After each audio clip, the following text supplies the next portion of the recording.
دو سجدوں کے بیچ کی دعا. مسند احمد کی روایت ہے 1697. رب اغفر لی ورحمنی واجبرنی ورفعنی وارزقنی واہدنی.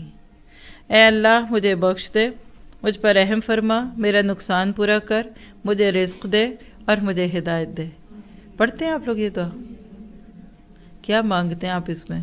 بخشش مانگی، رب اغفر لی، ورحمنی رحم مانگا. یہ وجبرنی کیا ہے؟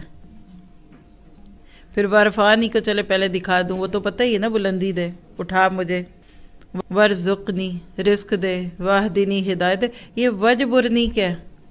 دیکھیے جبیرہ کہتے ہیں عربی زبان میں پٹی کو جو زخموں پہ باندھی جاتی ہے. اگر میں آپ کو اس کا بڑا ٹھیٹھ ترجمہ دوں نا تو وجبرنی کیا ہے؟ اے اللہ میری مرہم پٹی کر دے، اے اللہ میرے نقصان پورے کر دے. یہ جو لفظ مجبوری ہے نا وہ بھی اسی سے ہی ہے، وہ جبر ہے، یہاں وجبرنی ہے. آج سے جب نمازوں کے سجدوں کے بیچ میں یہ دعا مانگے تو سارے دکھ رو لے، وہاں ساری شکایتیں لگا لے، ساری غیبتیں کر لے. اے اللہ فلاں نے میرا دل توڑا ہے، تو ادھر پٹی لگا دے جا کے.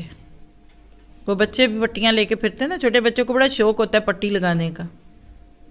بھئی کدھر لگانی ہے، کدھر ہے خون؟ کہتے نہیں ادھر خون نکلنے والا ہے، پٹی لگا دو بس.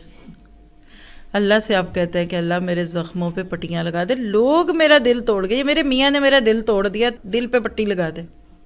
یہ بچہ میری آگے بول گیا، میرا دماغ خراب ہو گیا، اللہ تعالیٰ میرے اوپر پٹی لگا دے. یہ لوگوں نے میرے جسم کے اتنے ٹکڑے کر دیے، تو میری اوپر پٹیاں لگا دے. نماز کیا ہے؟ ترلے منتے. اللہ ترلے ڈال رہی ہوں تیرے اوپر کہ تو مجھے معاف کر دے. جب تک آپ اپنے رب کے ساتھ وہ ترلے منتوں پہ نہیں آتے، وہ نماز اوپر کوئی نہیں جانی. اب آپ کہتے ہیں کہ پتہ نہیں وہ جی میں نے تو جو دعا پڑھی تھی وہ تو وجبرنی آخر میں تھا. اچھا دعاؤں پہ کئی لوگ بڑے پریشان ہو جاتے ہیں نا، یہ ضعیف ہے، یہ دیکھیں نا یہ تو لفظ آگے.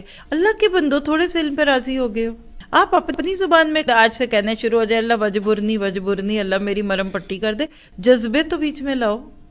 ہمارا اصل مسئلہ اس وقت وہی روایتی اور قانونی دین ہے.